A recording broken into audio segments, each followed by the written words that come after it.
हाँ जी बेटा, गुड इवनिंग। हमारा बेटा टॉपिक चल रहा था हाउस प्रॉपर्टी हेड, और उसमें बेटा हमारा हाउस प्रॉपर्टी हेड का जो सब टॉपिक हम डिस्कस कर रहे थे, डीम्ड ओनरशिप। डीम्ड ओनरशिप बेटा क्या होता है?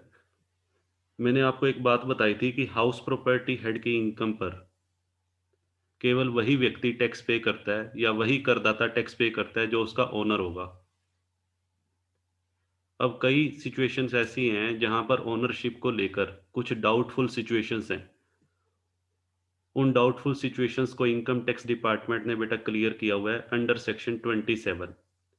इनकम टैक्स डिपार्टमेंट ने इस सेक्शन के अंडर ये बताया हुआ है कि अगर ये सिचुएशन हो तो उस सिचुएशन में ओनर इसको माना जाएगा, और अगर ये सिचुएशन हो तो उसमें ओनर इसको ट्रीट किया जाएगा। यानी कि डिफरेंट डिफरेंट सिचुएशंस में ओनरशिप को लेकर जो डाउट्स हैं उसको पूरी तरह से क्लियर करता है ये सेक्शन। ठीक है, तो लास्ट क्लास में हमने इसका एक पॉइंट बेटा कर भी लिया था। तो सेकंड पॉइंट पे बेटा हम मूव करते हैं। हाँ जी बेटा, देखिए क्या कहता है। Possession of A building on part performance of a contract. Possession का मतलब बेटा होता है कब्जा। ठीक है बेटा, आंशिक अनुबंध, इस पूरी लाइन का बेटा मीनिंग है आंशिक अनुबंध पूरा करने पर मिलने वाला कब्जा। देखिए, हाँ जी बेटा, पार्ट परफॉर्मेंस को बेटा यहाँ पर क्या बोलेंगे? पार्ट परफॉर्मेंस ऑफ कॉन्ट्रैक्ट का मतलब है आंशिक अनुबंध।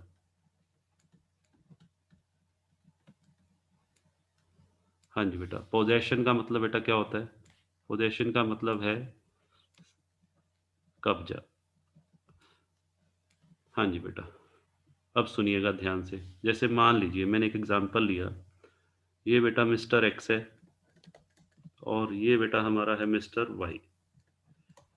ठीक है जी, मिस्टर एक्स कौन है? सेलर ऑफ प्रॉपर्टी, और मिस्टर वाई है परचेजर। हाँ जी बेटा, मिस्टर एक्स की ये प्रॉपर्टी है। हाँ जी बेटा, और ये प्रॉपर्टी उसने किसको सेल करनी है? वाई को।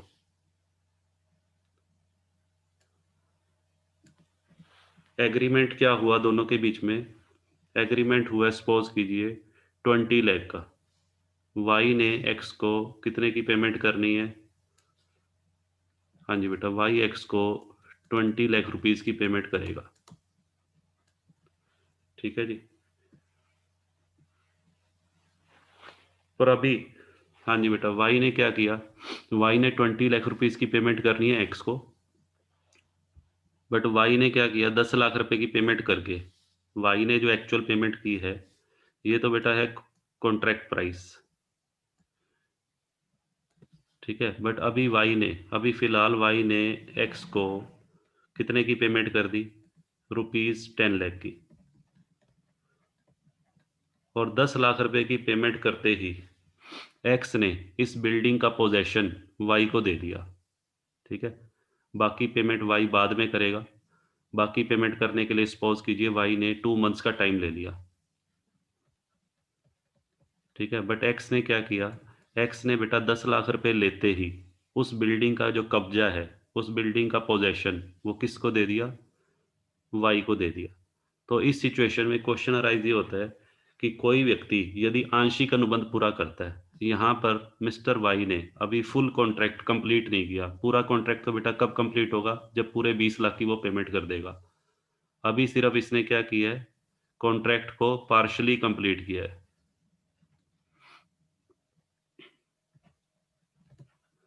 तो इस सिचुएशन में इनकम टैक्स डिपार्टमेंट कहता है भले ही कोई व्यक्ति आंशिक अनुबंध पूरा करता है और आंशिक अनुबंध पूरा करके उस संपत्ति का कब्जा ले लेता है, तो उस केस में ओनर किसको ट्रीट किया जाएगा?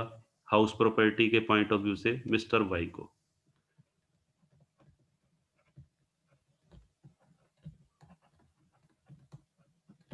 ठीक है बेटा, चलिए आगे बढ़ते हैं।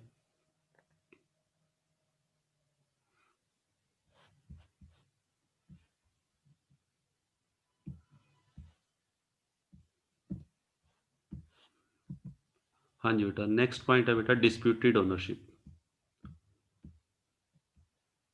डिस्प्यूटेड ओनरशिप बेटा क्या होता है? यदि किसी प्रॉपर्टी को लेकर दो पार्टीज के बीच में किसी तरह का कोई विवाद चल रहा है। हाँ जी बेटा, जैसे ये देखिए, ये एक प्रॉपर्टी है, इस प्रॉपर्टी को लेके सपोज कीजिए दो ब्रदर हैं, मिस्टर एक्स और मिस्टर वाई। ये दो पार्टीज कह लो या बेटा दो ब्रदर मैंने एज्यूम किया है। और मिस्टर एक्स कहता है कि ये प्रॉपर्टी ये प्रॉपर्टी पिताजी मेरे लिए छोड़ के गए हैं। और वाई कहता है नहीं, ये प्रॉपर्टी तो मेरे लिए छोड़ के गए हैं, जबकि पिताजी वसीयत में कुछ लिख के ही नहीं गए। पिताजी ने वसीयत में ना तो वो प्रॉपर्टी जो है एक्स के नाम में लिखी है, ना ही वाई के नाम में लिखी है। एक्चुअल में वास्तव में उसके फादर ने अभी जो विल बनाई ही नहीं थी, और उसके फादर अचानक एक्सपायर हो गए, एक्सीडेंटल डेथ हो गई। तो दोनों भाइयों के बीच में बेटा डिस्प्यूट चल रहा है, मिस्टर एक्स और मिस्टर वाई के बीच में। दोनों प्रॉपर्टी पे अपना अपना हक जता रहे हैं। तो ऐसी सिचुएशन में ओनर किसको ट्रीट किया जाएगा? हाँ जी बेटा, और दोनों के बीच में बेटा कोर्ट केस चल रहा है। तो जब तक उस कोर्ट केस का फैसला नहीं हो जाता, हाँ जी बेटा, दोनों के बीच में डिस्प्यूट चल रहा है, और वो डिस्प्यूट कहाँ पर गया हुआ है? कोर्ट के अंदर। अब सुनिए ध्यान से, जब तक कोर्ट का फाइनल डिसीजन नहीं आ जाता, तब तक इस हाउस प्रॉपर्टी का जो ओनर है, इस हाउस प्रॉपर्टी का जिसको लेके बेटा डिस्प्यूट चल रहा है, ठीक है, इसका ओनर उसको ट्रीट किया जाएगा जो इस संपत्ति का बेनिफिशियरी ओनर है। बेनिफिशियरी का मतलब जो एट प्रेजेंट इसका बेनिफिट ले रहा है। मान लीजिए एट प्रेजेंट ये मकान वाई के कब्जे में है। हाँ जी बेटा, एट प्रेजेंट ये मकान किसके पास है? वाई के पास है, या वाई ने किसको किराए पे दिया हुआ है। ठीक है जी। तो जो किराए की इनकम होगी, तो किराए की इनकम पे बेटा टैक्स कौन देगा? वाई। ठीक है, जो उसका बेनिफिट उठा रहा है। तो यहाँ पे रूल क्या है, इनकम टैक्स डिपार्टमेंट क्या कहता है ऐसी सिचुएशन में? हाँ जी बेटा, beneficiary owner, beneficiary will be treated as owner, beneficiary will be treated as owner until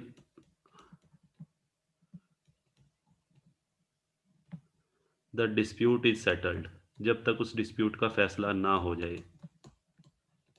ठीक है जी। जब डिस्प्यूट का सेटलमेंट हो जाएगा, कोर्ट का डिसीजन आ जाएगा, तो उसके बाद तो बेटा ओनर उसी को माना जाएगा जिसको कोर्ट ने डिक्लेयर किया है। ठीक है।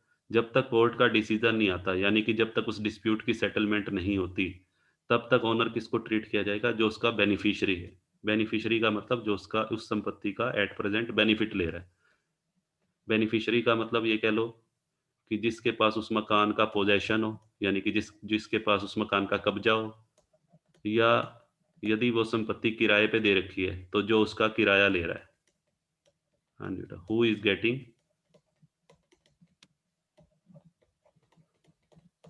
Getting the rent of property.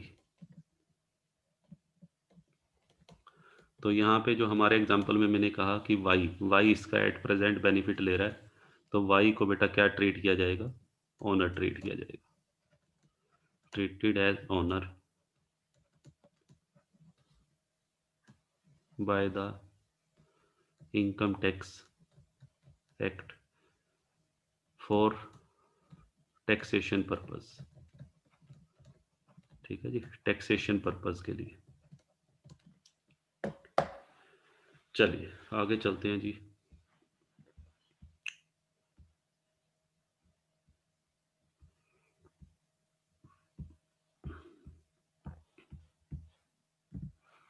हाँ जी बेटा, नेक्स्ट पॉइंट पे आते हैं। नेक्स्ट पॉइंट में बेटा क्या कहता है? Allotment of property. हाँ जी बेटा, क्या कहता है? अलॉटमेंट ऑफ ए प्रॉपर्टी या allotment of part of building to a member of cooperative society और ए कंपनी और एओपी। हाँ जी बेटा, ध्यान से सुनिए। जैसे मान लीजिए कोई कोऑपरेटिव सोसाइटी है। हाँ जी बेटा, एक कोऑपरेटिव सोसाइटी है या कोई कंपनी कह लीजिए। हाँ जी बेटा, एग्जांपल के तौर पे मैं कोऑपरेटिव सोसाइटी ले रहा हूँ। इस कोऑपरेटिव सोसाइटी के मान लीजिए 50 मेंबर्स हैं। हाँ जी बेटा, कोऑपरेटिव सोसाइटी के 50 मेंबर्स हैं। और कैसी कोऑपरेटिव सोसाइटी है? हाउसिंग। इस कोऑपरेटिव सोसाइटी ने बेटा क्या किया? एक सोसाइटी बना ली, हाउसिंग कोऑपरेटिव सोसाइटी। हाँ जी बेटा। और इस कोऑपरेटिव सोसाइटी ने बिल्डिंग्स बनाकर, उस बिल्डिंग्स के जो फ्लैट बनाकर और वो फ्लैट अपने मेंबर्स को अलॉट कर दिए, ठीक है? तो अब यहाँ सुनिएगा, यदि कोई कोऑपरेटिव सोसाइटी जो हाउसिंग का बिज़नेस करती है, ठीक है जी? हाउसिंग कोऑपरेटिव सोसाइटी है और उसने फ्लैट्स बनाकर अपने मेंबर्स को अलॉट किए हैं, ठीक है जी? अलॉटमेंट परमानेंटली भी हो सकता है या लीज़ पे भी हो सकता है बेटा। कई बार अलॉटमेंट क्या होता है, परमानेंट परमानेंट ओनरशिप दे दी ट्रांसफ़र कर दी जाती है और कई बार 90 इयर्स, 95 इयर्स के लिए लीज़ पे दिए जाते हैं, ठीक है जी? लीज़ का मतलब पट्टे पे दिए जाते हैं। तो उस सिचुएशन में ओनर किसको ट्रीट किया जाएगा, ठीक है? तो जो फ्लैट जिस मेंबर के हिस्से में आया है, मान लीजिए ये फ्लैट जो है, ये मिस्टर ए के हिस्से में आया है, ठीक है जी? ये फ्लैट बेटा मिस्टर बी के हिस्से में आया है, ये फ्लैट मिस्टर सी के हिस्से में आया है।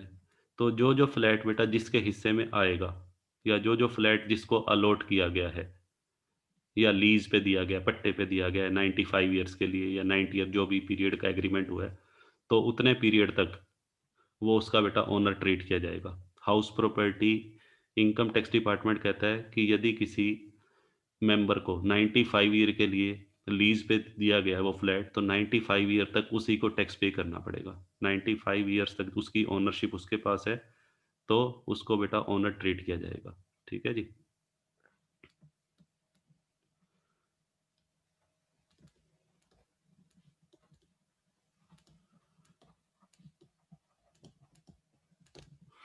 यहाँ पे बेटा बी ओनर ट्रीट किया जाएगा, ऐसे ही सी। ठीक है, सिंपल सा पॉइंट है।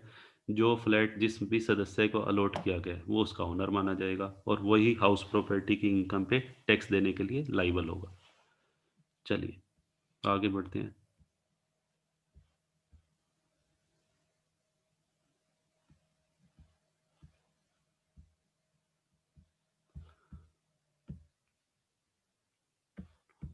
हाँ जी बेटा, नेक्स्ट पॉइंट है। हाँ जी बेटा, land taken on lease and construction of house. देखिए, हाँ जी बेटा, इसका क्या मतलब है? यदि किसी व्यक्ति ने जमीन पट्टे पर ली है, हाँ जी बेटा, देखिए जैसे मैं एग्जांपल ले रहा हूँ, ये बेटा मिस्टर एक्स है, ठीक है जी, और एक पार्टी है मिस्टर वाई। ठीक है बेटा, मिस्टर एक्स ने अपनी ज़मीन, सपोज कीजिए ये ज़मीन है, लैंड है, ठीक है, ये लैंड मिस्टर एक्स की है। ऑनर कौन है इस लैंड का? Mister x. ठीक है जी, और ये लैंड मिस्टर एक्स ने किसको लीज पे दे दी? मिस्टर वाई को। हाँ जी बेटा, ये लैंड मिस्टर एक्स ने मिस्टर वाई को लीज पे दे दी, और कितने सालों के लिए? सपोज कीजिए फॉर 25 ईयर्स। ठीक है बेटा, मिस्टर एक्स ने मिस्टर वाई को ये ज़मीन लीज पर दे दी, और मिस्टर वाई ने बेटा क्या किया? मिस्टर वाई ने जो ज़मीन 25 सालों के लिए पट्टे पे लिया, लीज पे लिया है, ठीक है, लीज का मतलब होता है लॉन्ग पीरियड के लिए कोई चीज़ किराए पर लेना। हाँ जी, लीज का मतलब क्या है? On rent for long period. जब कोई चीज़ हम लंबे समय के लिए किराए पे लेते हैं और उसका एग्रीमेंट हो जाता है, तो उसको बेटा लीज बोलते हैं। अब यहाँ पे मिस्टर एक्स ने वो ज़मीन वाई को दे दी, तो वाई तो बेटा एक तरह से क्या हो गया? किराएदार। वाई उस प्रॉपर्टी, उस लैंड का क्या है? एक तरह से टीनेंट है। ठीक है जी, किराएदार, या इसको यहाँ पे बेटा ये भी बोल देते हैं लेजी। जिसने ज़मीन पट्टे पे ली है उसको लेजी, और जिसने ज़मीन पट्टे पे दी है उसको बेटा लेज़र। पट्टे पर जो व्यक्ति प्रॉपर्टी देता है उसको लेज़र बोलते हैं, और पट्टे पे जो संपत्ति लेता है उसको लेजी बोलते हैं। तो वाई कौन है? लेजी। वाई ने क्या किया? जो ज़मीन पट्टे पे ली है, ठीक है, उसके ऊपर बेटा कंस्ट्रक्शन करके, हाँ जी बेटा, इस ज़मीन के ऊपर उसने कंस्ट्रक्शन कर दी। कंस्ट्रक्शन करके बेटा एक उसने गोडाउन बना दिया। वाई ने जो ज़मीन पट्टे पे ली है उस पे कंस्ट्रक्शन करके बेटा कोई गोडाउन बना दिया या कोई बिल्डिंग बना दी। ठीक है, और इसको बेटा लेट आउट कर दिया, सपोज करो उसने लेट आउट कर दिया, किराए पर दे दिया किसी को, तो उससे किराए की इनकम आ रही है। अब क्वेश्चन अराइज ये होता है कि ज़मीन तो किसी और की थी, ज़मीन तो बेटा एक्स की है, ज़मीन का ओनर तो एक्स है, और ज़मीन के ऊपर जो कंस्ट्रक्शन हुई है, कंस्ट्रक्शन बेटा किसने की है? वाई ने की है। तो इस सिचुएशन में क्वेश्चन अराइज ये होता है कि गोडाउन से जो किराया आ रहा है, ठीक है, उसकी इनकम पे टैक्स देने के लिए कौन लाइबल होगा? Under the head house property. तो उस केस में इनकम टैक्स डिपार्टमेंट ने इस सिचुएशन में भी क्लियर किया हुआ है कि जिसकी ज़मीन है वो ओनर ट्रीट नहीं होगा। हाँ जी, यानी कि मिस्टर एक्स को ओनर ट्रीट नहीं किया जाएगा टैक्स पॉइंट ऑफ व्यू से। टैक्स पॉइंट ऑफ व्यू से बेटा ओनर उस किसको ट्रीट किया जाएगा? वाई को। ठीक है, Y will be treated as owner for income tax purpose.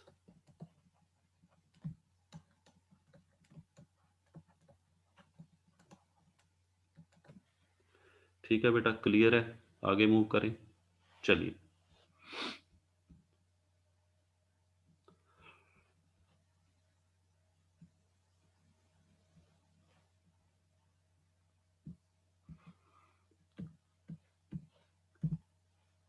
हाँ जी बेटा, ओनरशिप के पॉइंट हमारे बेटा कंप्लीट हो गए हैं। अब नेक्स्ट पॉइंट आता है, हाँ जी बेटा, यदि कोई व्यक्ति हाउस प्रॉपर्टी का ओनर नहीं है, हाँ जी बेटा, यदि कोई व्यक्ति, ध्यान से सुनिएगा, हाउस प्रॉपर्टी का ओनर नहीं है, बल्कि वो हाउस प्रॉपर्टी का क्या है? टीनेंट है, किराएदार है, और उसने वो संपत्ति किराए पर लेकर आगे किसी को किराए पर दे दी है। किसी व्यक्ति के द्वारा कोई संपत्ति किराए पर लेकर आगे किराए पर देने को बेटा क्या बोलते हैं? सबलेटिंग। सबलेटिंग का मतलब होता है मकान किराए पर लेना और उसको आगे किराए पर दे देना। ठीक है, तो ऐसी सिचुएशन में क्या करेंगे? ध्यान से सुनिएगा, इसको बेटा मैं एक एग्जांपल से ले रहा हूँ। सबसे पहली बात तो आपको ये पता होना चाहिए, इनकम फ्रॉम सबलेटिंग कभी भी बेटा हाउस प्रॉपर्टी हेड में नहीं आती। इनकम फ्रॉम सबलेटिंग आएगी अदर सोर्सेज हेड में। मकान किराए पे लेके आगे किराए पर देने से होने वाली इनकम कौन से हेड में टैक्सेबल होती है? अदर सोर्सेज में। रीज़न क्या है? हाउस प्रॉपर्टी हेड में क्यों नहीं आएगी ये इनकम, अदर सोर्सेज हेड में क्यों आएगी? क्योंकि वो व्यक्ति जो इनकम अर्न कर रहा है सब लेटिंग से, वो उस हाउस प्रॉपर्टी का ओनर ही नहीं है। ठीक है जी। और हाउस प्रॉपर्टी हेड में कंडीशन थी कि हाउस प्रॉपर्टी हेड की इनकम पे टैक्स देने के लिए केवल वही करदाता लाइबल होगा जो उस हाउस प्रॉपर्टी का ओनर होगा। देखिए, जैसे यहाँ पे तीन पार्टीज हैं।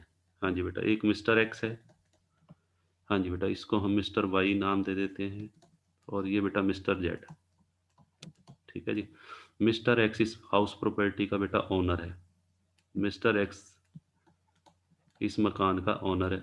ठीक है जी। इस मकान के अंदर दो पोर्शन बने हुए, ग्राउंड फ्लोर, हाँ जी बेटा, ये ग्राउंड फ्लोर है, और ये बेटा फर्स्ट फ्लोर। ठीक है जी। और दोनों पोर्शन इक्वल हैं, यानी कि इक्वल पोर्शन का मतलब बिल्कुल एक जैसे पोर्शन बने हुए हैं ग्राउंड फ्लोर पे और फर्स्ट फ्लोर पे। तो अब यहाँ पर यानी कि अगर नीचे बेटा 3 रूम सेट है तो ऊपर भी 3 रूम सेट और किचन वगैरह ये सब है, दोनों इक्वल पोर्शन है। अब सुनिए ध्यान से, मिस्टर एक्स जो इस मकान का ओनर है, उसने ये मकान बेटा किसको रेंट पे दे दिया? वाई को लेट आउट कर दिया।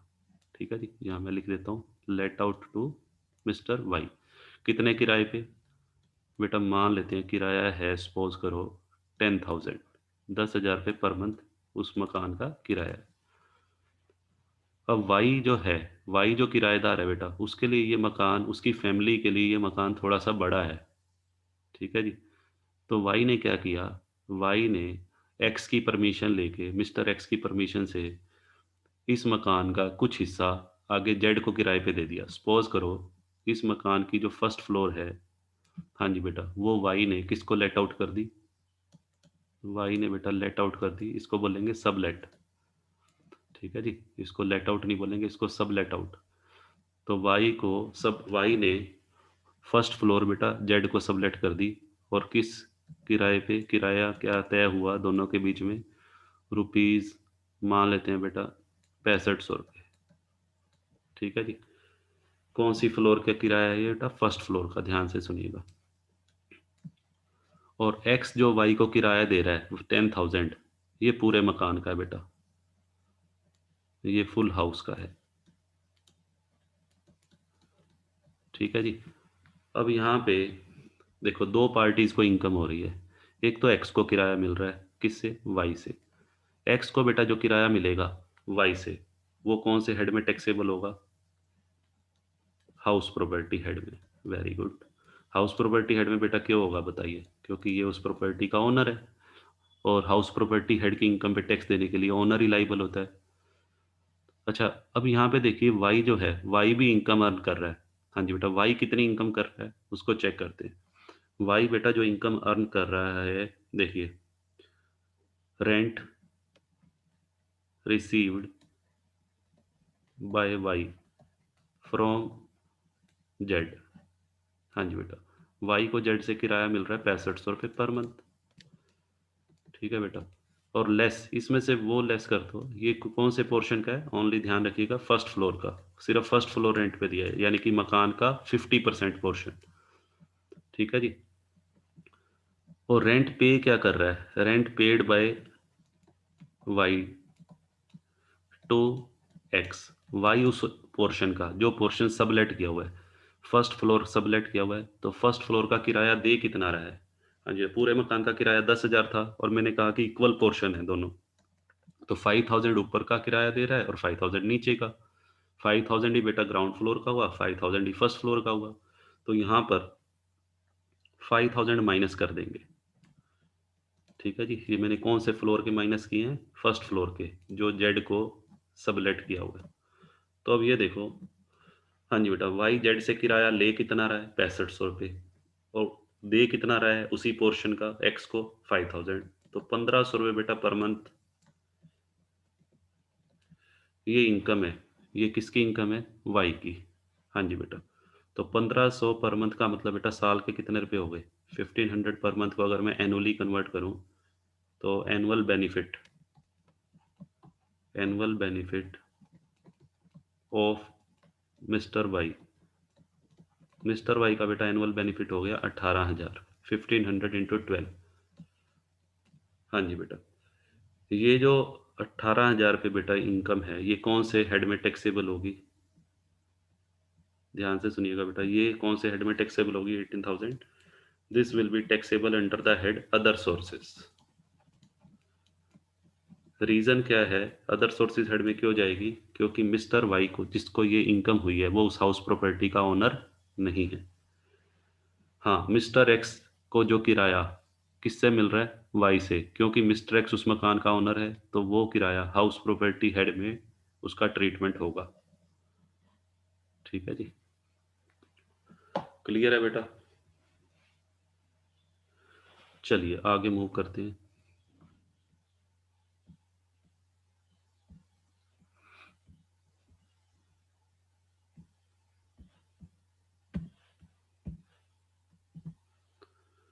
हाँ जी बेटा, देखिए, आज बेटा हमने करना है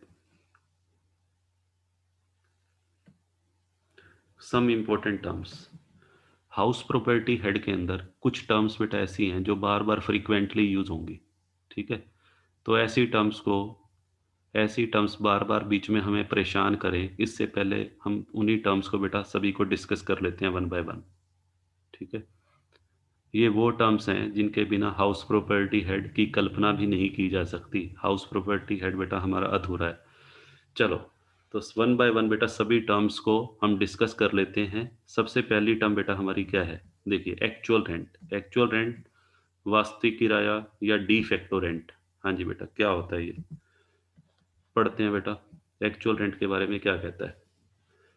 एक्चुअल रेंट बेटा होता है वो किराया जो ओनर को, हाउस प्रॉपर्टी के ओनर को, टीनेंट से, टीनेंट का मतलब किराएदार से, वास्तव में प्राप्त हुआ है। ठीक है जी। तो house actual rent means the rent received और रिसीवेबल बाय द ओनर। किससे मिला होगा? फ्रॉम टीनेंट। ठीक है बेटा, हाउस प्रॉपर्टी बेटा कोई भी हो सकती है, ध्यान से सुनिएगा। रेजिडेंशियल भी हो सकती है और कमर्शियल भी हो सकती है, ये पहले मैं बता चुका हूँ। और एक्चुअल रेंट को बेटा डी फैक्टो रेंट भी बोला जाता है। अब एक्चुअल रेंट को बेटा मैं आपको एग्जांपल्स डिफरेंट डिफरेंट केसेस लेकर डिफरेंट डिफरेंट सिचुएशंस लेकर बताऊंगा एक्चुअल रेंट के बारे में। जैसे सबसे पहली सिचुएशन, मैं अपने तरफ से एक एग्जांपल ले रहा हूँ। हाँ जी बेटा, देखिए, तो ये बेटा मिस्टर एक्स है जो एक हाउस प्रॉपर्टी का ओनर है। ठीक है जी, मिस्टर एक्स ने वो हाउस प्रॉपर्टी किसको लेट आउट की हुई है? मिस्टर वाई को। मिस्टर वाई बेटा कौन है? टीनेंट। और किराया बेटा कितना फिक्स हो गया? किराया फिक्स हो गया बेटा, सपोज करो 10,000 पर मंथ। तो यहाँ पर मिस्टर एक्स को मिस्टर वाई से बेटा कितना किराया मिल रहा है बताइए? हाँ जी बेटा, प्रीवियस ईयर मैं इसकी बात कर रहा हूँ, प्रीवियस ईयर 19-20 में, प्रीवियस ईयर में वो मकान पूरा साल लेट आउट रहा, फुल ईयर लेट आउट। हाँ जी बेटा, पहले मैं ले रहा हूँ फुल ईयर लेट आउट। पूरा साल बेटा वो मकान किराए पे था, किसके पास? वाई के पास। तो वाई से एक्स को कितना किराया मिला होगा? 1,20,000 रुपये। इसको बेटा क्या बोलेंगे? This is called actual rent. हाँ जी बेटा, अब सुनिएगा ध्यान से। ऐसा भी हो सकता है कि मिस्टर वाई को जो मकान एक्स ने मिस्टर वाई को जो मकान लेट आउट किया है, हाँ जी बेटा, वो कौन सी डेट को किया हो? लेट आउट ऑन, सपोज करो लेट आउट किया बेटा 1 अक्टूबर को, 1 अक्टूबर 2019 को लेट आउट किया है। और किराया बेटा यही है, ₹10,000। अब ध्यान से सुनिएगा, 1 अक्टूबर को अगर लेट आउट किया है और हमारा प्रीवियस ईयर बेटा 19-20 में ये मकान जो जिसका ओनर एक्स है, एक्स ने मकान वाई को लेट आउट किया है 1 अक्टूबर को।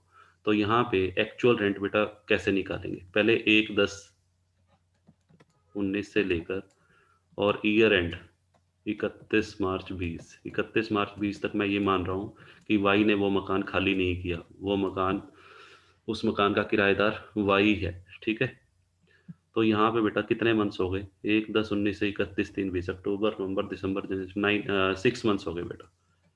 ठीक है, तो 6 मंथ्स का किराया कितना बनेगा? यहाँ पे बेटा एक्स को कितना किराया मिलेगा? 10,000 इंटू 6, 60,000। तो यहाँ पे बेटा ये एक्चुअल रेंट है। ठीक है जी, तो एक्चुअल रेंट का मतलब सिंपल सा है, वो किराया जो मकान के मालिक को किससे प्राप्त हुआ है? किराएदार से प्राप्त हुआ है। ठीक है बेटा, क्लियर है? चलिए आगे बढ़ते हैं।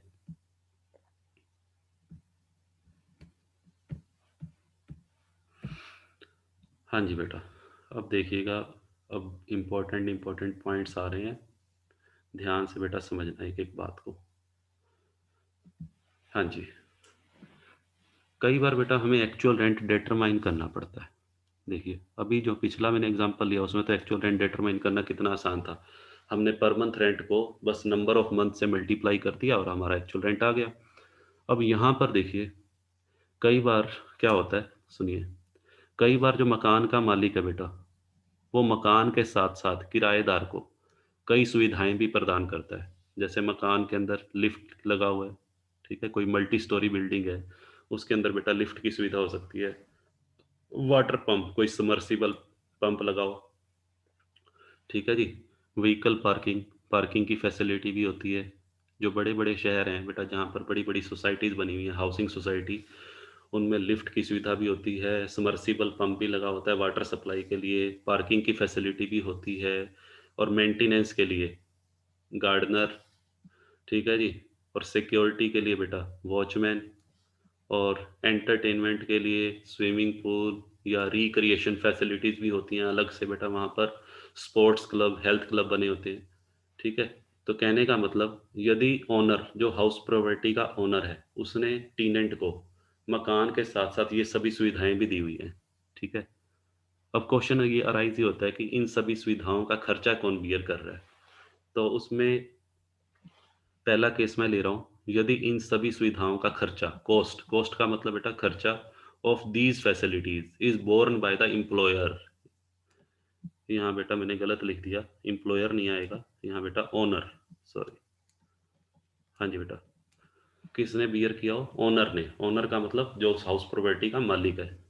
इन सच केस, उस केस में बेटा एक्चुअल रेंट, हमें तो हाउस प्रॉपर्टी का किराया चाहिए, मकान का किराया चाहिए, तो मकान का किराया बेटा कैसे निकालेंगे?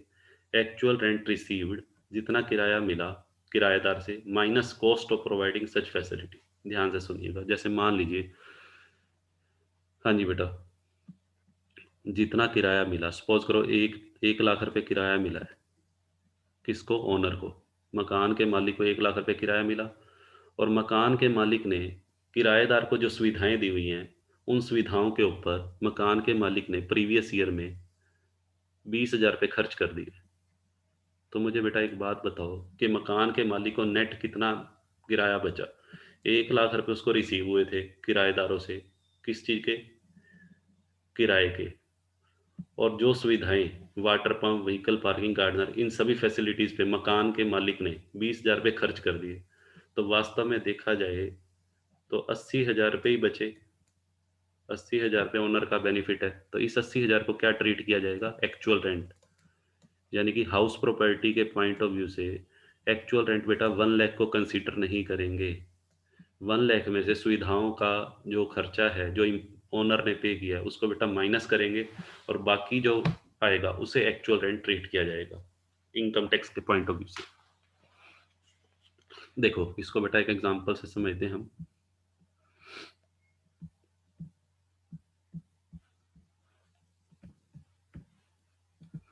हाँ जी बेटा, पढ़िए बेटा इस एग्जांपल को, क्या कहता है।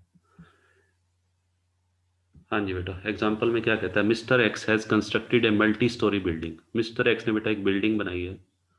कहाँ पर? दिल्ली में। उस बिल्डिंग के अंदर बेटा कितने फ्लैट्स हैं? 40 फ्लैट्स। और सभी के सभी फ्लैट्स 1000 पर मंथ पे लेट आउट किए हैं।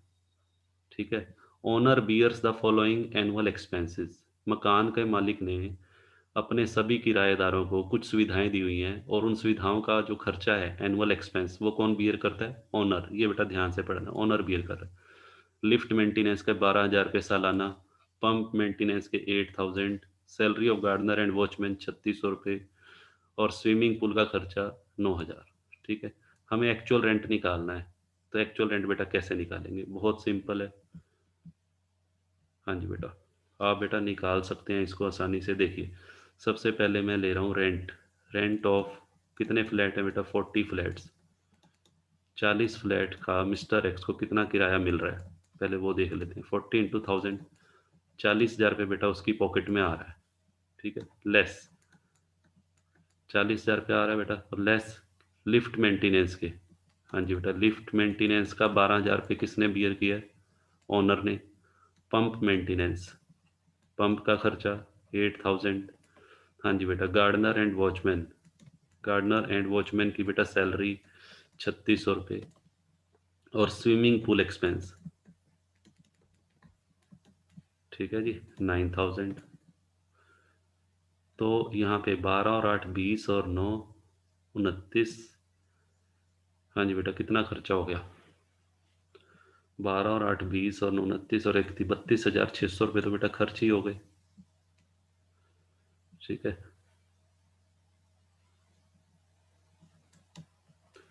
हाँ जी बेटा, यहाँ किराया बेटा था 10,000 है बेटा, यहाँ 10,000 कर लेते हैं हम।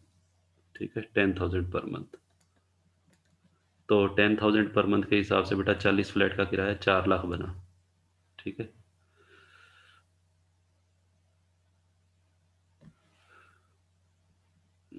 एक मिनट बेटा, ठीक था उसको, पर मंथ है ये। वेट। हाँ जी बेटा, ठीक है, 1,000 पर मंथ ही किराया है। हाँ जी बेटा, और इंटू 12 और करेंगे तो ये हो गया पूरे साल का 4,80,000 रुपये। ठीक है बेटा, ये 1,000 किराया पर मंथ था। तो 1,000 बेटा जो रेंट है, सुनिए, ये बेटा पर मंथ है।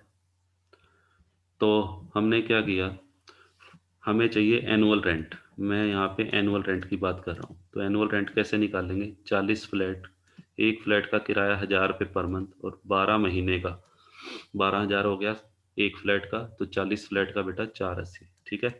अब उसमें से खर्चे, ये खर्चे बेटा एनुअल खर्चे हैं, और लिफ्ट पंप, ठीक है, ये माइनस कर देते हैं। तो 4,80,000 में से 32,600,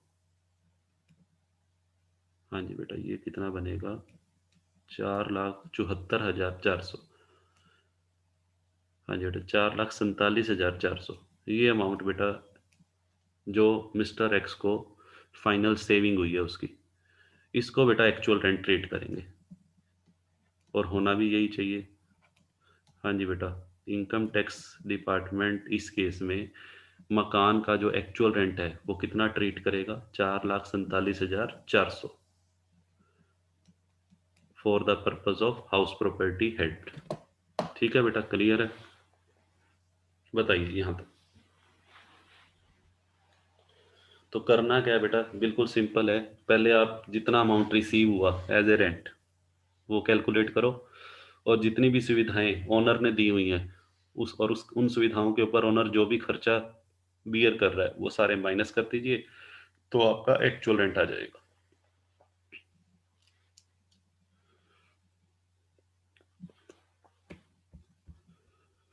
हाँ जी बेटा, चलिए आगे चलते हैं।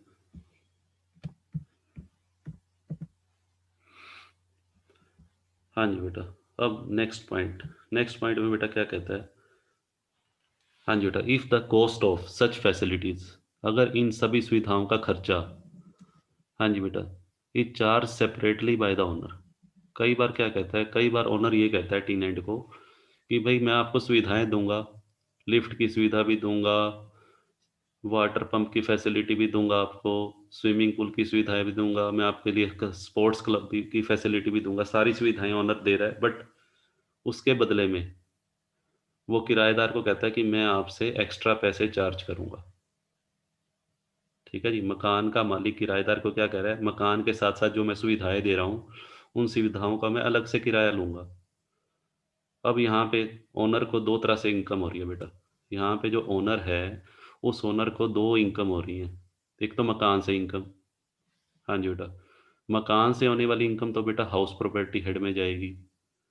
ठीक है, मकान का जो किराया वो ले रहा है वो तो हाउस प्रॉपर्टी हेड में जाएगा, और दूसरी तरफ वो सुविधाओं का किराया भी ले रहा है, स्विमिंग पूल का किराया भी ले रहा है।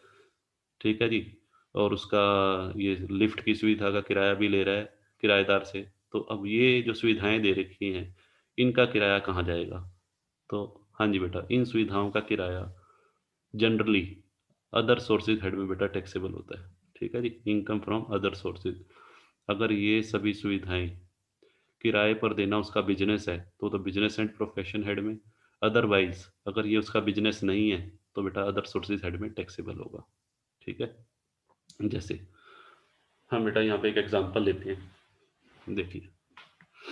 हाँ जी बेटा, compute the actual rent of house property and income from other sources. Actual rent received बेटा 50,000।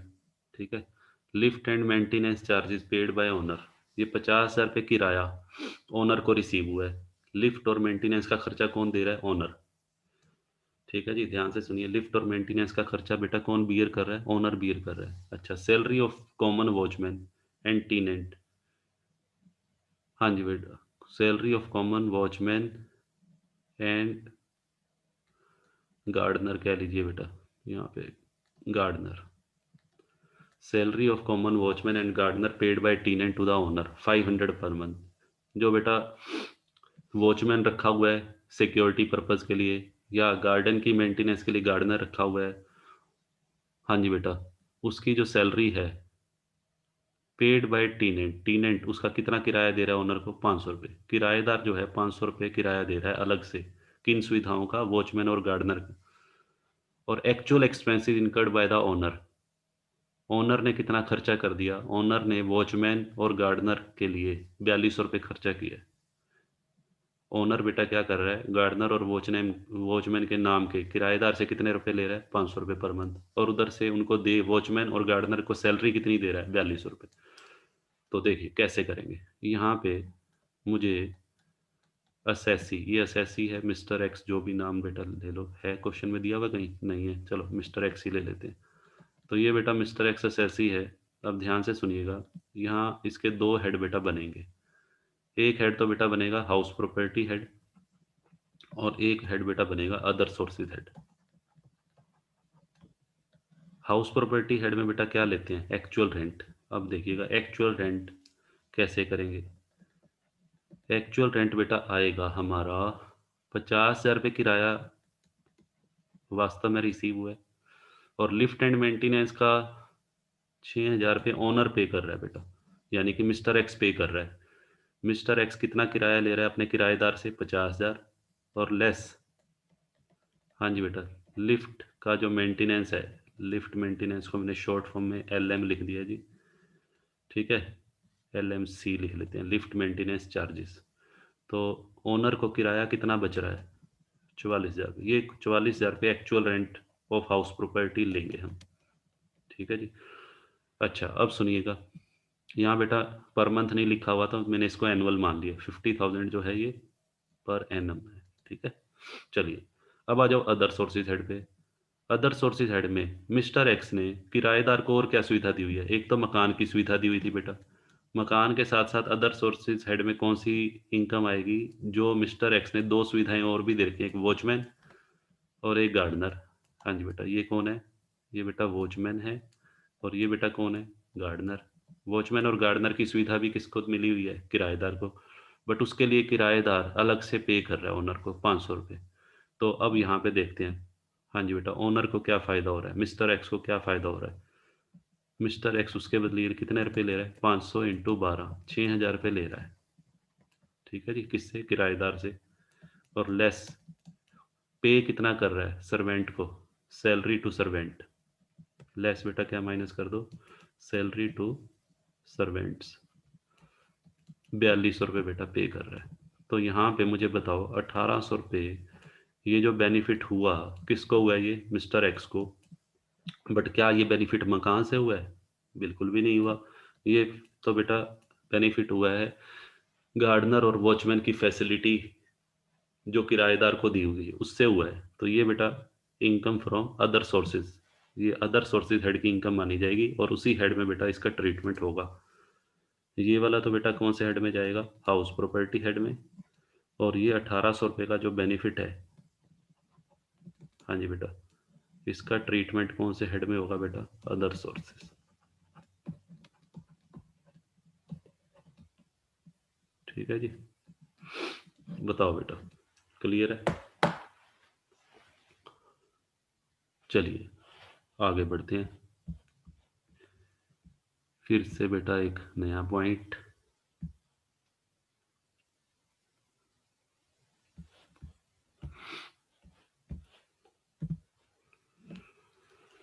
हाँ जी बेटा, पढ़िए इस पॉइंट को ध्यान से। इस पॉइंट में बेटा क्या कह रहा है,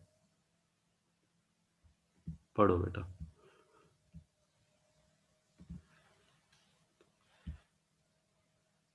देखो क्या कह रहा है, इफ द टीनेंट हैज अंडरटेकन, टीनेंट का मतलब किराएदार, has undertaken the personal obligation of the landlord.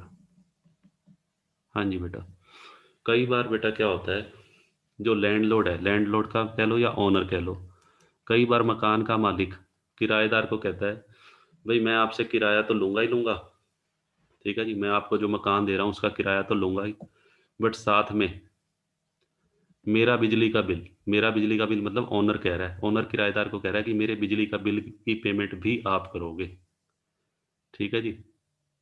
Generally ऐसा होता तो नहीं है, मान लीजिए कोई मकान मालिक ऐसा कह दे और किराएदार कह दे जी ठीक है, मैं आपका किराया भी पे कर दूंगा, ठीक है। ऐसी सिचुएशन नॉर्मली बेटा कब आ सकती है, सोच के देखो। मान लीजिए जो मकान किराएदार को किराए पे दे रखा है, हाँ जी बेटा, उसमें एक ही मीटर लगा हुआ है, अलग से मीटर नहीं लगा हुआ किराएदार, और उस केस में ऐसा हो सकता है, मान लो किराएदार तो मकान का मालिक तो अकेला रहता है, और किराएदार जो है वो अपनी पूरी फैमिली के साथ रह रहा है। अब ज़्यादा बिजली की कंजम्पशन कौन करेगा, ज़्यादा बिजली की कंजम्पशन बेटा किराएदार करेगा, क्योंकि किराएदार तो अपने परिवार के साथ रह रहा है और ओनर अकेला ही है। तो उस केस में कई बार किराएदार को ये कहा जा सकता है कि भाई मेरा तो बिजली का बिल थोड़ा बहुत ही आएगा, मैं तो अकेला रहता हूँ, तो आप ही मेरा बियर कर लेना। तो आपसे मैं दो चीज़ें लूँगा, एक तो क्या लूँगा, हाँ जी बेटा, एक तो किराया लूँगा मकान का और मकान के किराए के साथ-साथ मैं आपसे बिजली का बिल भी लूँगा। ठीक है जी? मेरा बिजली का बिल आप पे करोगे। ठीक है? तो ऐसा वैसे रेयरली केस में होगा, बट चलिए हम मान लेते हैं कि ऐसी सिचुएशन है, तो उस केस में क्या करेंगे? उस केस में क्या कहता है, द अमाउंट सो पेड, जितना भी अमाउंट किराएदार पे करेगा, किसका? रेंट के अलावा। रेंट के अलावा मतलब कि इलेक्ट्रिसिटी का, वो रेंट में ऐड कर दिया जाएगा और एक्चुअल रेंट उसको ऐड करने के बाद ही आएगा। ठीक है? जैसे फॉर एग्ज़ाम्पल, हाँ जी बेटा, mister X is the owner of a house property. Mister X जो है एक मकान का स्वामी है, which is let out to mister Y. हाँ जी बेटा, किसको किराए पे दे रखा है? वाई को। और कितने किराए पे? 10,000 पर मंथ। ठीक है? In addition to rent, rent के अलावा वाई, वाई मतलब किराएदार, किराएदार agreed to pay electricity bill of X. किराएदार जो है वो ओनर का इलेक्ट्रिसिटी बिल देने को तैयार हो गया, जो कि 2,000 पर मंथ बनता है। तो इस सिचुएशन में बेटा एक तरह से ये देखो, वाई जो किराएदार है वो कितना किराया पे कर रहा है? 10,000 तो पर मंथ वैसे किराया दे रहा था वो, और 2,000 पे ओनर का इलेक्ट्रिसिटी का बिल भी पे कर रहा है वो। तो एक तरह से उसको तो किराया कितना पड़ गया बेटा? 12,000। तो income tax point of view से मकान का किराया बेटा 10,000 नहीं मानेंगे। Income tax point of view से उस मकान का किराया 12,000 रुपये पर मंथ ट्रीट किया जाएगा। ठीक है?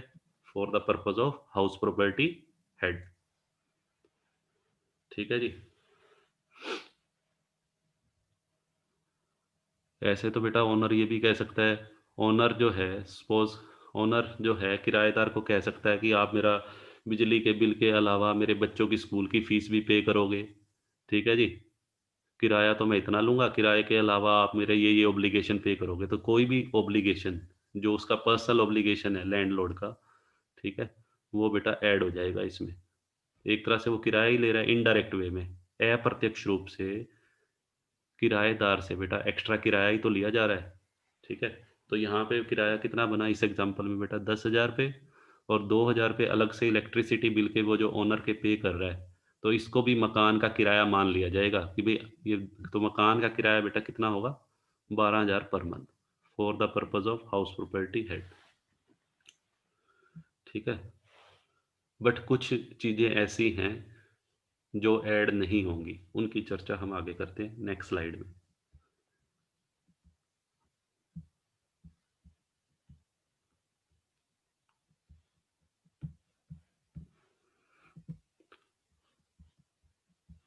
हाँ जी बेटा, पढ़िए। क्या कहता है? No adjustment, no adjustment, no adjustment का मतलब बेटा ना तो ऐड होगा ना less, will be made in actual rent regarding the following.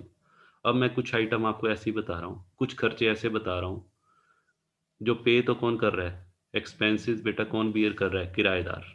किराएदार बियर कर रहा है, बट उनकी एक्चुअल रेंट के अंदर किसी तरीके से कोई एडजस्टमेंट नहीं होगी। No plus no minus in the actual rent. ठीक है? Actual rent as it is रहेगा, इनकी वजह से अफेक्ट नहीं होगा। तो ऐसे कौन कौन से? सबसे पहला, local tax paid by the टीनेंट। हाँ जी बेटा, सपोज कीजिए, हाँ जी बेटा, किराएदार से 10,000 रुपये पर मंथ किराया लिया जा रहा है, तो साल का बेटा 1,20,000 रुपये तो किराया हो गया। 10,000 पर मंथ है तो साल का 1,20,000 रुपये ये रेंट हो गया, एक्चुअल रेंट। ठीक है? अब ध्यान से सुनिएगा। मान लीजिए जिस मकान में किराएदार रहता है या जो मकान किराएदार ने किराए पे लिया हुआ है, उस मकान का जो हाउस टैक्स है, उस मकान का लोकल टैक्स कह लीजिए या हाउस टैक्स कह लीजिए या म्युनिसिपल टैक्स, एक ही बात है, वो किराएदार पे करता है। सपोज करो किराएदार ने उस मकान का 10,000 रुपये साल का हाउस टैक्स चुकाया। ठीक है जी? अब 10,000 रुपये जो हाउस टैक्स चुकाया गया है, किसके द्वारा? किराएदार के द्वारा। तो अगर मान लेते हैं बेटा ये किराया किराएदार ना चुका, ये 10,000 रुपये सॉरी हाउस टैक्स किराएदार ना चुकाता तो किसको चुकाना पड़ता? ओनर को। बट ओनर ने शुरू में ही एग्रीमेंट कर लिया था। ओनर ने किराएदार के साथ शुरू में ही एग्रीमेंट कर लिया था कि भाई हाउस टैक्स आप ही पे करोगे अलग से। ठीक है? तो 10,000 रुपये हाउस टैक्स किसने पे किया? टीनेंट ने। तो यहाँ पे देखा जाए तो ओनर को, मकान का जो स्वामी है, उसको इनडायरेक्ट वे में 10,000 रुपए का फ़ायदा नहीं हो रहा बेटा? जो 10,000 रुपए का लोकल टैक्स मकान के मालिक को चुकाना पड़ता, वो कौन चुका रहा है? किराएदार चुका रहा है। ठीक है जी? तो ये 10,000 रुपए का ओनर को फ़ायदा हो गया। बट ये जो 10,000 रुपए का फ़ायदा है, ये इस 12,000 1,20,000 रुपए किराए में बेटा ऐड नहीं होगा। ठीक है जी? ये 1 लाख हम ऐसा नहीं कह सकते कि किराया 1,20 प्लस 10,000 1,30 हो गया। ठीक है? रीज़न क्या है? ये जो लोकल टैक्स है, ये बेटा ओनर का पर्सनल ऑब्लिगेशन नहीं है। ठीक है? ये तो उस मकान का लोकल टैक्स है जिसमें किराएदार रह रहा है। तो मकान का मालिक किराएदार के साथ ऐसा एग्रीमेंट तो कर ही सकता है। भई मकान मैं आपको रहने के लिए दे रहा हूँ, तो मकान से संबंधित जितने भी खर्चे हैं वो आप ही पे करोगे। तो ऐसी सिचुएशन में जो 10,000 रुपए लोकल टैक्स चुकाया गया है, ये ध्यान रखना, ये बेटा एक्चुअल रेंट में ऐड नहीं होगा। कहीं आप एक्चुअल रेंट को 1,30,000 मान लो, ठीक है? बेनिफिट तो हो रहा है ओनर को, नो डाउट, बट इसको ओनर का बेनिफिट नहीं माना जाएगा। एक्चुअल रेंट बेटा 1,20,000 रुपए ही माना जाएगा। चलिए और बात करते हैं। Repair charges borne by tenant. कई बार बेटा मकान का मालिक, ओनर, मकान का जो ओनर है वो टेनेंट को कह सकता है, भाई मकान के अंदर जो छोटी मोटी रिपेयर है, जो टूट फूट होगी या वाइट वॉश है, वो आप ही करवाओगे। और मान लेते हैं प्रीवियस ईयर 19-20 में मकान का जो किराएदार है, उसने बेटा 20,000 रुपये खर्च कर दिए। 20,000 रुपये किस चीज़ पे खर्चा कर दिया? रिपेयर पे, वाइट वॉश पे। हालाँकि जो मकान की रिपेयर और व्हाइट वॉश की ज़िम्मेवारी ओनर की होती है जनरली, बट कई बार ओनर टेनेंट के साथ एग्रीमेंट कर लेता है, भई रिपेयर और व्हाइट वॉश का खर्चा आप ही करोगे, ठीक है? और टेनेंट ने वो खर्चा पे कर दिया 20,000 रुपए। अब क्वेश्चन ये होता है कि यहाँ पे जो ओनर है, मकान का ओनर, उसको 20,000 का फ़ायदा हो गया, 20,000 रुपए उसके बच गए। इनडायरेक्ट वे में बेटा 20,000 की उसकी सेविंग हो गई, ठीक है? तो क्वेश्चन अराइज़ होता है कि क्या ये 20,000 रुपए वास्तविक किराए में जुड़ेंगे? क्या हम एक्चुअल रेंट 1,20 की बजाय उसको 1,40 माने? क्योंकि 1,20 तो वो किराएदार से ले ही रहा है, और 20,000 का फ़ायदा उसको रिपेयर एंड व्हाइट वॉश का हो गया कि रिपेयर एंड व्हाइट वॉश किसने करवा दी? टेनेंट ने करवा दी। तो क्या इस अमाउंट को एक्चुअल रेंट में बेटा ऐड किया जाएगा? तो क्या लिखा हुआ है? नो एडजस्टमेंट, कोई ट्रीटमेंट नहीं होगा बेटा। इस 20,000 रुपए को भी ऐड नहीं करना। जैसे हमने पिछले एग्जांपल में इलेक्ट्रिसिटी बिल को तो ऐड किया था, electricity bill of owner paid by tenant, ठीक है? लास्ट स्लाइड में, वो तो ऐड होगा, बट ये ऐड नहीं होंगे। अब आ जाओ बेटा लास्ट, नोशनल इंटरेस्ट। हाँ जी बेटा, notional interest on deposit taken from tenant. Notional बेटा क्या होता है? नोशनल का मतलब यहाँ पर है काल्पनिक, इमेजिनरी। नोशनल बेटा होता है काल्पनिक कह लो या इमेजिनरी। इसको बेटा लास्ट पॉइंट को मैं समझाने के लिए एग्जांपल लेता हूँ। जैसे मान लीजिए, हाँ जी बेटा, मिस्टर एक्स एक हाउस प्रॉपर्टी का ओनर है, ठीक है जी, और मिस्टर वाई, ये बेटा कौन है? टेनेंट, ठीक है? एग्रीमेंट हो गया, इसने अपना मकान, मिस्टर एक्स ने अपना मकान वाई को लेट आउट कर दिया। अब उसके बदले में वाई एक्स को, एक्स जो है वाई से कितना किराया ले रहा है? मान लेते हैं बेटा 10,000 पर मंथ। वाई एक्स को क्या कहता है, भाई 10,000 पर मंथ में किराया लूंगा। एक्स जो है बेटा वाई से कितना किराया मांग रहा है? 10,000 पर मंथ। बट एक्स साथ में वाई को क्या कहता है? एक्स वाई को कहता है, भाई 10,000 तो मैं पर मंथ लूंगा ही आपसे, साथ में 1,00,000 रुपए मुझे एडवांस भी चाहिए। एक्स बेटा वाई से कितना एडवांस मांग रहा है? 1,00,000 रुपए, ठीक है जी। किस चीज़ के लिए जनरली ये एडवांस कब मांगा जाता है? ये एडवांस कह लो या डिपॉजिट, इसको बेटा जनरली कब मांगा जाता है किराएदार से? ये बेटा आजकल क्या है, आजकल जो ओनर जो लेट आउट कर रहा है, अपनी बिल्डिंग किराए पर दे रहा है, ठीक है? उसकी बिल्डिंग में हो सकता है, उसकी बिल्डिंग के अंदर बहुत सारी चीज़ें लगी हुई हैं। जैसे उसकी बिल्डिंग के अंदर बेटा ये कह लो गीज़र लगा हुआ है गर्म पानी के लिए, ठीक है? उसकी उसने अपनी बिल्डिंग के अंदर जो पानी की मोटर लगी हुई है, कहने का मतलब उसकी बिल्डिंग के अंदर फर्नीचर भी हो सकता है, अलमारियाँ भी बनी हुई हैं। तो कल को उनके अंदर बेटा अगर किसी तरीके की टूट-फूट हो गई, किराएदार ने वो सब चीज़ें खराब कर दी, तो उसका तो नुकसान हो जाएगा। उसने तो 10,000 रुपए किराए के चक्कर में बेटा उसका तो बहुत ज़्यादा नुकसान हो जाएगा। तो उस केस में कई बार क्या किया जाता है, ओनर मकान को किराए पर देते समय टीनेंट से एक पैसा एडवांस में ले लेता है। ये किस लिए लिया जाता है? ताकि कल को जब वो मकान खाली करके जाएगा किराएदार, तो किराएदार के मकान खाली करने पर ओनर अपने मकान को चेक करेगा कि मेरे मकान में जिस पोज़ीशन में वो मकान मैंने वाई को वया किराएदार को हैंडओवर किया था, उसी पोज़ीशन में उसने वो मकान मुझे लौटाया या नहीं लौटाया। हो सकता है उसने किराएदार ने मकान की कुछ चीज़ें खराब कर दी हों, तो जो जो भी उसका नुकसान हुआ है, जो भी नुकसान ओनर का हुआ है मिस्टर एक्स का, वो उसमें से बेटा डिपॉज़िट में से अपना पैसा काट लेगा। ठीक है जी? तो इसलिए बेटा ये एडवांस डिपॉज़िट लिया जाता है जनरली। अब सुनो जी, ठीक है जी, पर्पज़ तो बेटा इसका ये है एडवांस डिपॉज़िट का। अब सपोज़ करो मिस्टर एक्स ने, ध्यान से सुनना बेटा जो मैं बताने जा रहा हूँ, ये 1,00,000 रुपए जो डिपॉज़िट मिला था, किससे? वाई से। मान लीजिए मिस्टर एक्स ऐसा भी तो कर सकता है ये डिपॉज़िट लेके और इसकी बेटा एफडी करवा दे। इस डिपॉज़िट की उसने क्या करवा दी? बैंक में एफडी करवा दी, ठीक है? अब बैंक में एफडी करवा दी, मान लीजिए, हाँ जी बेटा, मान लीजिए उस एफडी के ऊपर मिस्टर एक्स को साल में सा 8% ब्याज मिलता है, ठीक है? अब 1,00,000 रुपए की एफडी करवाई, 1,00,000 रुपए किससे मिले? वाई से, और 8% की बेटा एफडी तो कितना ब्याज आ गया? 8,000, ठीक है जी? 8,000 रुपए ब्याज बन गया। अब ये 8,000 रुपए ब्याज का फ़ायदा किसको हुआ है? 8,000 रुपए ब्याज का फ़ायदा बेटा किसको हुआ है? मिस्टर एक्स को हुआ है, ठीक है? 1,00,000 रुपए तो ये जो सिक्योरिटी ली है एडवांस, ये तो लौटाना है कल को। कल को जब भी वाई बेटा मकान को छोड़ के जाएगा, ये 1,00,000 रुपए तो लौटाने पड़ेंगे। यानी कि इसमें इस 1,00,000 में से वो पैसा काट लेगा जो उसका नुकसान हुआ है, बाकी वाई को रिफंड कर दिया जाएगा।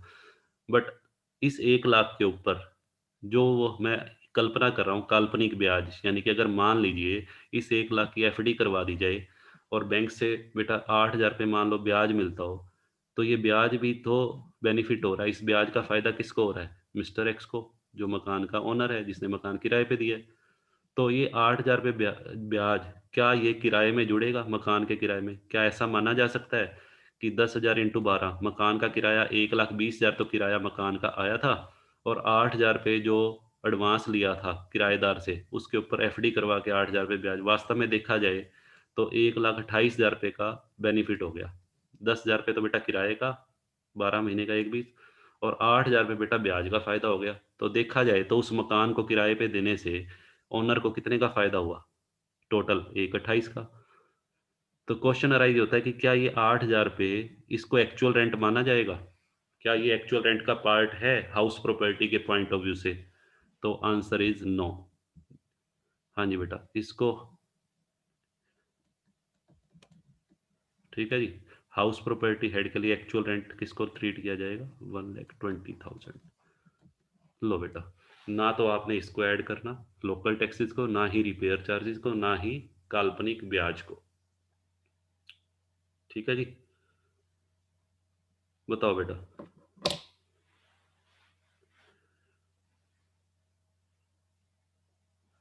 ठीक है बेटा, आज का हमारा लेक्चर यहीं पर बेटा ओवर करते हैं। नेक्स्ट क्लास बेटा कल सेम टाइम पे हम मिलेंगे। तब तक के लिए बाय बाय, शुभ रात्रि।